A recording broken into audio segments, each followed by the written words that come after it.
मैं हूं आपके साथ श्रुति श्रीवास्तव। सबसे पहले बात टोंक से बड़ी खबर की कर लेते हैं, जहां थप्पड़ कांड मामले में एक बड़ी अपडेट ये है कि आज नरेश मीणा की गिरफ्तारी के बाद उन्हें कोर्ट में पेश किया जाएगा। और इस बीच में यह भी अंदेशा जताया जा रहा है कि गिरफ्तारी के बाद जो लगभग विरोध जारी है कोर्ट में, जब उनको पेश किया जाएगा तो ये उनके जो समर्थक हैं वो तब भी हो हल्ला कर सकते हैं। इसीलिए संवेदनशील इलाकों पर पुलिस अधिकारियों की नजर बनी रहेगी। बड़ी खबर आपको बता रहे हैं। इस बीच थप्पड़ कांड मामले में बड़ी अपडेट है। नरेश मीणा को गिरफ्तारी के बाद आज कोर्ट में पेश किया जाएगा। कोर्ट में दलीलें दी जाएंगी। दोपहर के बाद आज नरेश मीणा को कोर्ट में पेश किया जाएगा। नरेश मीणा की गिरफ्तारी के बाद टोंक के समरावता में जो बवाल चल रहा था वो फिलहाल थम गया है।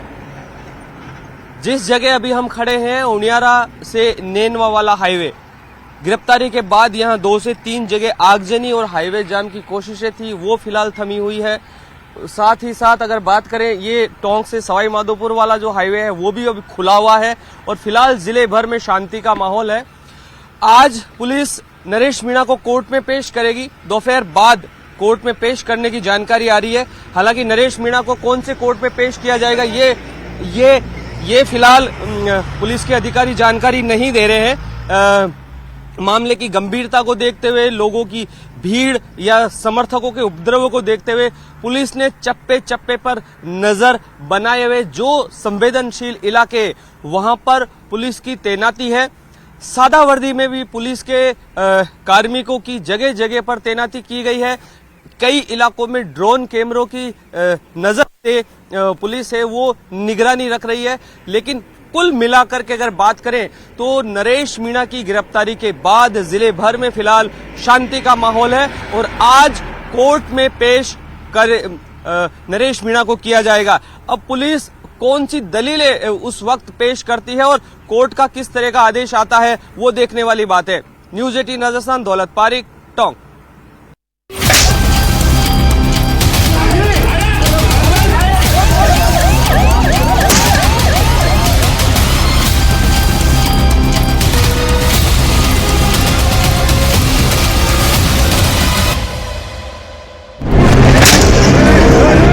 राजस्थान के टोंक में एसडीएम को पड़े एक थप्पड़ की गूंज पूरे सूबे में सुनाई दे रही है। टोंक के कलेक्टर को उम्मीद नहीं थी कि एक गांव के लोग जिन्होंने उपचुनाव में वोटिंग का बहिष्कार किया है, वहां वोटिंग के दिन इतना बड़ा बवाल मच जाएगा कि हालात संभालने के लिए पूरे टोंक की पुलिस बुलानी पड़ेगी। इस थप्पड़ कांड के पहले तक टोंक में शांति थी, लेकिन सचिन पायलट के करीबी नेताओं में शुमार नरेश मीणा ने जैसे ही एसडीएम को थप्पड़ मारा, टोंक में बवाल मच गया।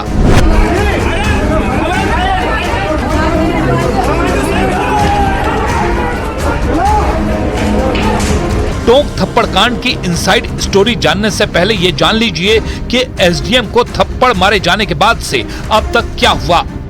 टोंक के मालपुरा के एसडीएम अमित चौधरी को थप्पड़ मारते ही पुलिस ने नरेश मीणा को गिरफ्तार कर लिया। नरेश मीणा की गिरफ्तारी होते ही उनके समर्थकों ने बवाल काट दिया।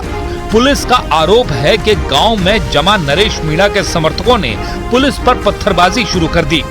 बदले में पुलिस ने हल्का लाठीचार्ज किया, जिसके बाद नरेश मीणा के समर्थक और ज्यादा भड़क गए। गांव में खड़ी पुलिस की 2 गाड़ियों को आग के हवाले कर दिया गया। नरेश मीणा का आरोप है कि पुलिस ने घरों में घुस कर मारा। महिलाओं, बेटियों को भी नहीं बख्शा। लाखों के गहनों को पुलिस लूट ले गई और उनके समर्थकों की 10-12 गाड़ियों को आग लगा दी। जबकि पुलिस की दलील है कि जब पुलिस की 2 गाड़ियों में आग लगाई गई, तब उसी के पास खड़ी बाकी गाड़ियों ने भी आग पकड़ ली। टोंक में हालात बिगड़ते ही पुलिस एक्शन में आ गई। रातों रात नरेश मीणा के 60 से ज्यादा समर्थकों को गिरफ्तार कर लिया गया। एसडीएम ने भी नरेश मीणा के खिलाफ मारपीट का मामला दर्ज कराया। टोंक समेत कई जगहों पर नरेश मीणा के खिलाफ अब तक कुल 23 मामले दर्ज हो गए। 10 मुकदमे दर्ज होने के बाद अपराधी की हिस्ट्री शीट खुल जाती है। फिलहाल नरेश मीणा के खिलाफ दर्ज 23 मुकदमों के बाद पुलिस उनसे पूछताछ कर रही है। नरेश मीणा का सीधा आरोप कलेक्टर सौम्या झा पर है। उनका कहना है कि अगर सौम्या झा गांव में आई होती तो ये बवाल नहीं होता। रात में जब टोंक में जगह जगह बवाल मचा हुआ था, उसी वक्त नरेश मीणा पुलिस हिरासत से फरार होकर वापस समरावता गांव पहुंच गए। रात में पुलिस की हिम्मत नहीं हुई कि गांव में घुसे। सुबह 5 थानों की पुलिस बुलाई गई, जिसके बाद एसपी दल बल के साथ गांव में घुसे और नरेश मीणा को उठा ले गए। पुलिस ने पहले नरेश मीणा को सरेंडर करने की अपील की। जब उन्होंने सरेंडर करने से मना किया तो पुलिस ने उन्हें गिरफ्तार कर लिया। अब टोंक थप्पड़ कांड की इनसाइड स्टोरी भी जान लीजिए। टोंक के समरावता गांव के लोगों ने अपनी एक मांग को लेकर इस बार उपचुनाव का बहिष्कार किया था। उनकी मांग थी कि उनके गांव को उनियारा तहसील में शामिल किया जाए।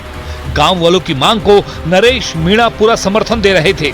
वोटिंग वाले दिन जब एसडीएम अमित चौधरी समरावता गांव पहुंचे और गांव वालों को वोट के लिए मनाने लगे, इसी दौरान नरेश मीणा से उनकी कहासुनी हो गई। नरेश मीणा का आरोप है कि एसडीएम ने गांव के 3 लोगों को डरा धमकाकर फर्जी वोट डलवाए। इसी बात पर उन्होंने एसडीएम को थप्पड़ मारा। तो चलिए इस बीच आपको सिरोही के काकेंद्रा के गांव से बड़ी खबर बताते चले, जहां अज्ञात बीमारी का प्रकोप जारी है। इस गांव में 10 दिन में एक ही परिवार के 3 लोगों की मौत हो गई है और अब उसी परिवार के 2 बच्चों की भी तबीयत बिगड़ गई है। दोनों बच्चों को अस्पताल में भर्ती करा दिया गया है। आसपास के 40 लोगों के लिए ब्लड सैंपल लिए गए हैं। तो आसपास के जो लोग 40 लोग बताए जा रहे हैं फिगर में, जिनके ब्लड सैंपल इकट्ठा किए गए हैं जांच के लिए, जिनको भेजा गया है, उसी परिवार के 3 लोग इस अज्ञात जो बीमारी बताई जा रही है उसके प्रकोप में आने की वजह से 10 दिन में ही 3 लोगों की मौत हो गई कि परिवार के। अब उसी परिवार के 2 बच्चों की तबीयत भी बिगड़ गई है। और चलिए कोटा से भी बड़ी खबर आपको बताते चले, जहां पिछले 24 घंटे में 6 से ज्यादा मरीज सामने आए हैं। दरअसल कोटा जिले के 2 मासूम सहित 4 मरीज आए हैं सामने। बूंदी और बारां में भी एक मरीज सामने आए हैं। कोटा में डेंगू पॉजिटिव मरीजों का आंकड़ा 382 पहुंच चुका है। तो कोटा में लगातार डेंगू अपना पैर पसार रहा है। 382 के पास ये आंकड़ा डेंगू पॉजिटिव वालों का पहुंच चुका है। बूंदी और बारां से जहां पर एक मरीज आए हैं, तो वहीं कोटा जिले के 2 मासूम के सहित 4 मरीज और सामने आए। पिछले 24 घंटे में 6 से ज्यादा मरीज कोटा में निकलकर सामने आए हैं।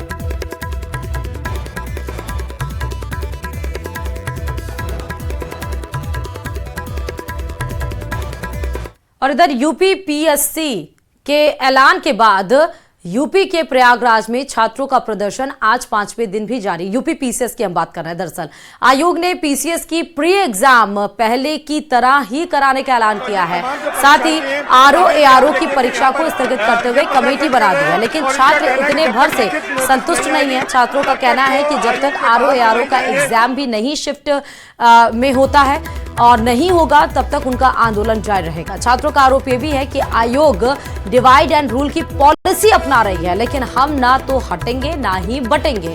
छात्रों ने साफ कह दिया है कि पीसीएस फ्री की तरह ही आयोग को आरओ का एग्जाम ही एक ही शिफ्ट में कराना होगा और एक ही दिन में कराना होगा। आयोग ने आरओ की परीक्षा के लिए कमेटी गठित की है। कमेटी सभी पहलुओं पर विचार कर जल्द ही अपनी रिपोर्ट सरकार को सौंपेगी। तो आयोग के ऐलान के बाद भी आप देखिए प्रयागराज में छात्रों के द्वारा विरोध प्रदर्शन जारी किया गया है। और इधर प्रयागराज में छात्रों का प्रदर्शन जारी है। यूपीएससी ने प्रदर्शन कर रहे छात्रों की मांग मान ली है, लेकिन छात्र अब भी यूपीएससी के बाहर धरने पर बैठे हैं। आरओ की परीक्षा को स्थगित करते हुए कमेटी बना दी गई है, लेकिन छात्र चाहते हैं कि आरओ का एग्जाम भी एक ही शिफ्ट में एक ही दिन में होना चाहिए। वहीं इसे लेकर तमाम विपक्षी दल सरकार पर हमलावर है। रिपोर्ट देखिए।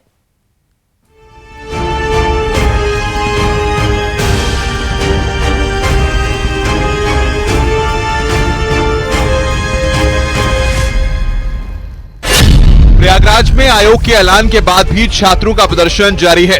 आयोग ने पीसीएस प्री एग्जाम पहले की तरह ही कराने का ऐलान किया है। साथ ही आरओ की परीक्षा को स्थगित करते हुए कमेटी बना दी है, लेकिन छात्र चाहते हैं कि आरओ का एग्जाम भी एक शिफ्ट में होना चाहिए। हम लोग की मांगे और पीसीएस दोनों परीक्षाओं को लेके थी। इन्होंने पीसीएस के बारे में कहा कि पूर्व की बात ही होगी, 1 डे 1 शिफ्ट होगी, लेकिन क्या तारीख बताई? अभी तारीख नहीं बताया ना, कहा कि स्थगित की जाती है। जो डेट पे होने वाले थे उस डेट को हम लोग आगे बढ़ाएंगे, लेकिन आरओ के बारे में इन्होंने कहा है कि कमेटी बना के करेंगे। इसमें फिर दरअसल लंबी मीटिंग के बाद आयोग ने ऐलान किया है कि पीसीएस प्री की परीक्षा पहले की तरह होगी, जबकि आरओ एआरओ की परीक्षा स्थगित कर दी गई है और इसके लिए कमेटी बना दी गई है।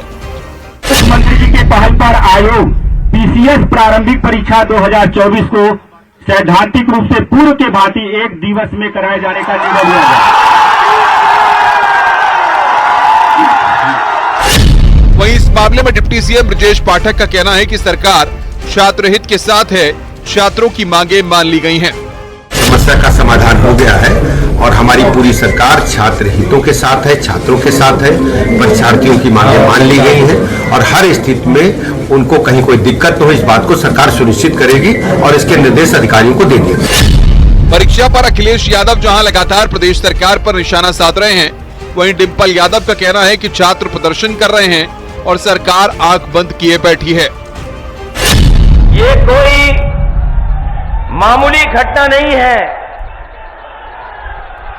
जहां पर पढ़े लिखे नौजवान आंदोलन पे बैठ गए हों।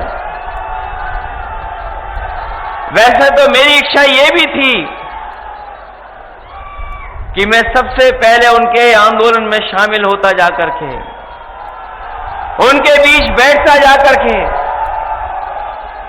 लेकिन मैं ये बात जानता हूं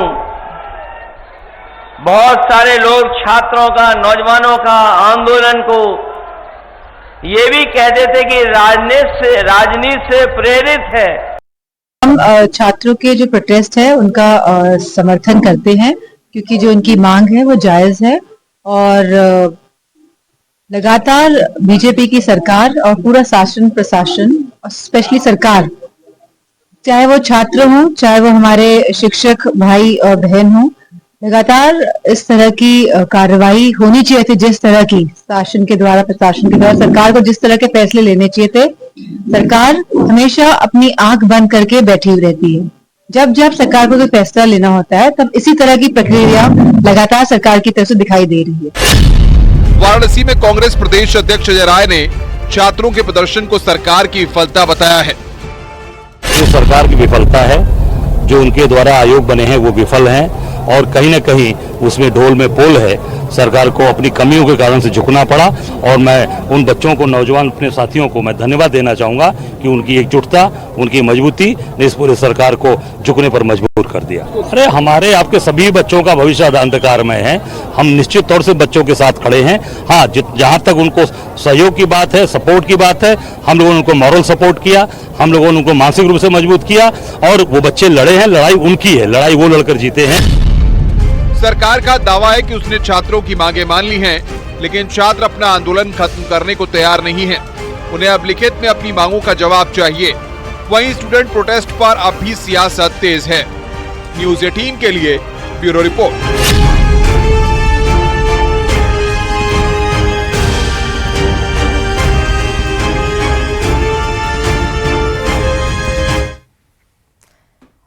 चलिए इस बीच आपको दिल्ली से जुड़ी हुई बड़ी खबर बताते चले, जहां दिल्ली में बढ़ते प्रदूषण की वजह से अब पाबंदी का लेवल ग्रैप 3 लागू कर दिया गया है। जी हां, दिल्ली के कई इलाकों में एयर क्वालिटी इंडेक्स यानी कि AQI का लेवल 400 से ऊपर बना हुआ था, जिसकी वजह से ग्रैप 3 लागू करने का फैसला लिया गया है। यानी अब दिल्ली में कई पाबंदियां लागू हो गई हैं। पाबंदियों को सख्ती से लागू कराने के लिए दिल्ली के पर्यावरण मंत्री गोपाल राय सुबह 11:30 बजे अधिकारियों के साथ एक मीटिंग करेंगे।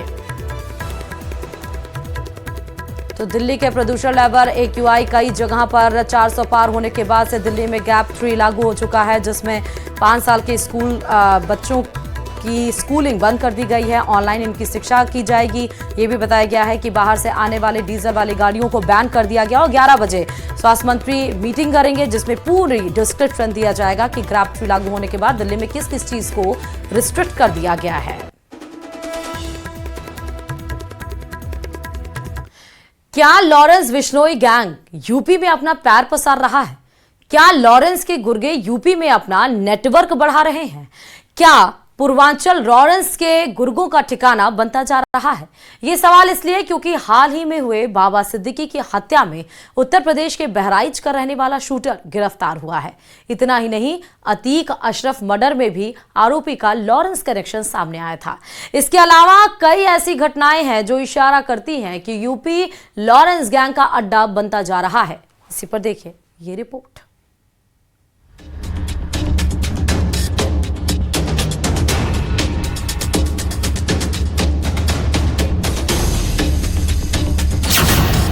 बाबा सिद्दीकी मर्डर, बहराइच से गिरफ्तार शूटर, कनेक्शन लॉरेंस गैंग।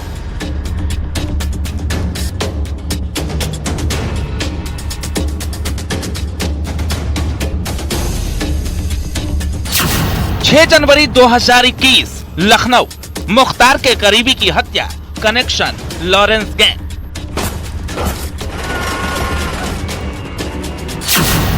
हथियार तस्कर कुर्बान अंसारी, ठिकाना Bulandshahr, connection Lawrence gang.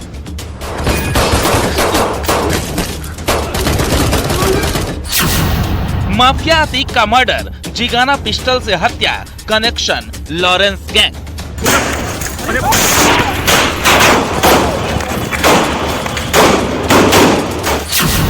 Mohali में आरपीजी अटैक, अयोध्या का रहने वाला था आरोपी, कनेक्शन लॉरेंस गैंग।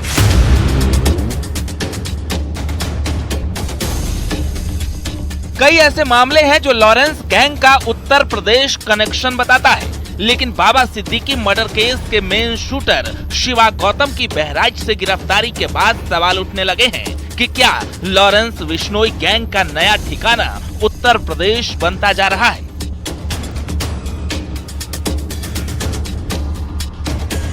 हाल ही में मुंबई में बाबा सिद्दीकी हत्याकांड में भी उत्तर प्रदेश के बहराइच के रहने वाले 2 शूटर गिरफ्तार हुए हैं।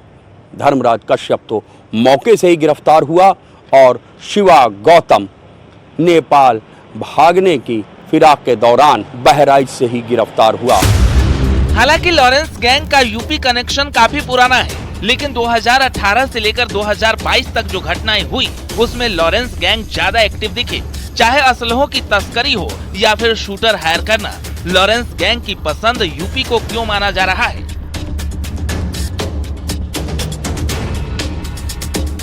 दरअसल यहाँ सस्ते शूटर मिलते हैं, लंबा चौड़ा कदकाठी होती है, नेपाल भागने के लिए नजदीक में बॉर्डर आसान है, असलहों की तस्करी आसानी से हो जाती है, फरारी का नेटवर्क भी यूपी में अच्छा माना जाता है। प्रकरण उठे हैं जिनमें ये संभावना व्यक्त की गई है कि इसमें किसके पीछे लॉरेंस बिश्नोई गैंग का हाथ है। इसका एक मुख्य कारण उत्तर प्रदेश का एक बहुत बड़ी प्रदेश होना, इसमें बहुत बड़ी संख्या में बाहर के अपराधियों का यहाँ की जेलों में बंद होना तथा उनका जेल के दौरान लोकल अपराधियों से एक नेटवर्क स्थापित हो जाना। बीते कुछ समय में कई मौकों पर लॉरेंस बिश्नोई और यूपी का कनेक्शन सामने आया। राजधानी लखनऊ में 6 जनवरी 2021 को विभूति खंड इलाके में मुख्तार अंसारी के करीबी अजीत सिंह की सरेआम ताबड़तोड़ गोलियां बरसाकर हत्या कर दी गई थी। इस हत्याकांड में लॉरेंस बिश्नोई गिरोह के करीबी राजन जाट का नाम सामने आया था, जिसके बाद से ही इस बात की चर्चा शुरू हो गई थी कि उत्तर प्रदेश में पश्चिम से लेकर पूरब तक लॉरेंस बिश्नोई गिरोह के लोग मौजूद हैं। यही वो पहला मौका था जब उत्तर प्रदेश में किसी बड़े अपराध में पहली बार लॉरेंस बिश्नोई गिरोह का नाम सामने आया था।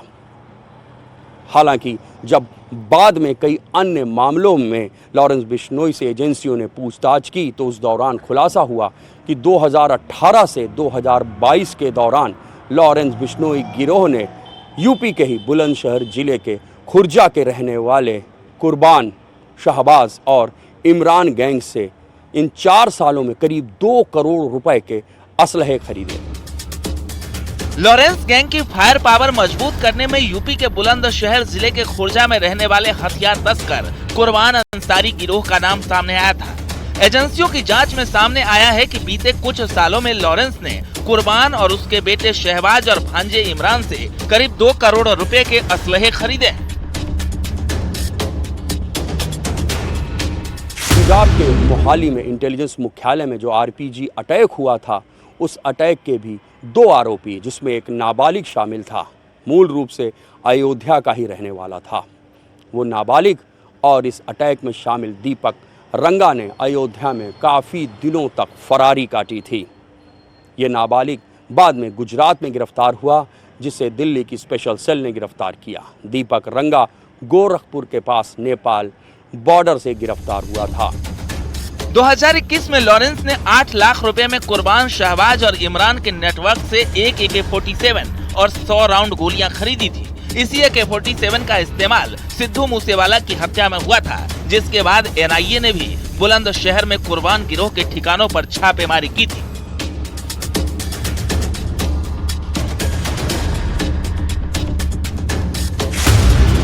पंद्रह अप्रैल 2023 को प्रयागराज में पुलिस कस्टडी में मारे गए माफिया अतीक अहमद और उसके भाई अशरफ की हत्या में जिगाना और गिरसान पिस्टल का इस्तेमाल हुआ था।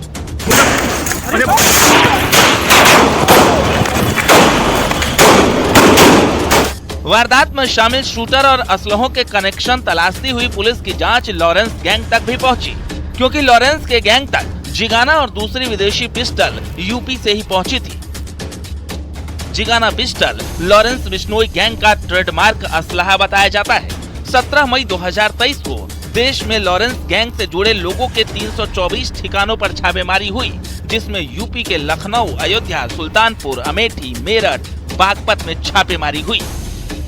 अब भी एजेंसी लगातार लॉरेंस बिश्नोई गिरोह पर निगाहें बनाए हुए हैं। उत्तर प्रदेश के DGP प्रशांत कुमार का भी कहना है कि हम लगातार सतर्क निगरानी इस पूरे गिरोह पर रखे हुए हैं। कई अन्य राज्यों की पुलिस और केंद्रीय एजेंसियों के भी संपर्क में हैं। कैमरामैन रवि गुप्ता के साथ Rishabh Tripathi, news 18, Lucknow.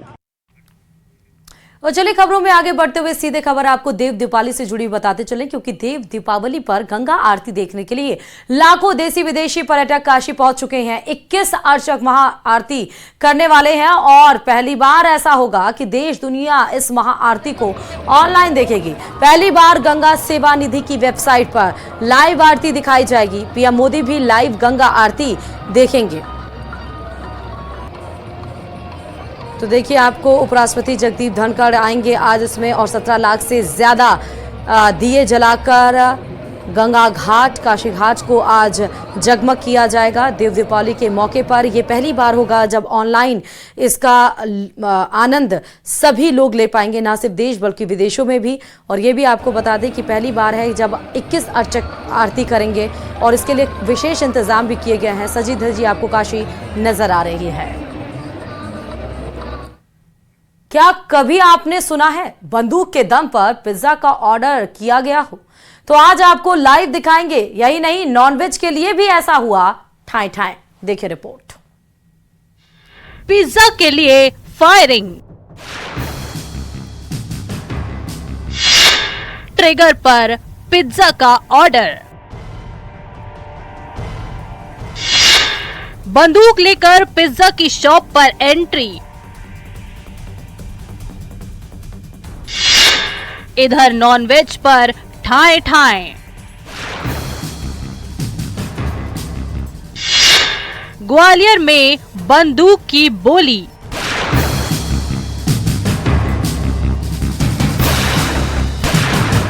Shoot out, ठाए ठाए, दहशत की धाए धाए। पिज्जा का ऑर्डर आपने भी ऑनलाइन दिया होगा, पिज्जा के लिए शॉप पर भी गए होंगे, लेकिन बंदूक के दम पर पिज्जा का ऑर्डर लाइव देखिए। ग्वालियर के यूनिवर्सिटी थाना इलाके सिटी सेंटर में कुछ लोग पिज्जा खाने के लिए बैठे थे। कॉफी शॉप है ये। इधर पिज्जा का ऑर्डर काउंटर पर लिया जा रहा था। सब कुछ नॉर्मल था, लेकिन तभी शॉप में बैठे लोग सहम गए। ये महिला दहशत के मारे चेयर से खड़ी हो गई। फौरन इन लोगों ने कॉफी शॉप से बाहर जाने में ही समझदारी समझी।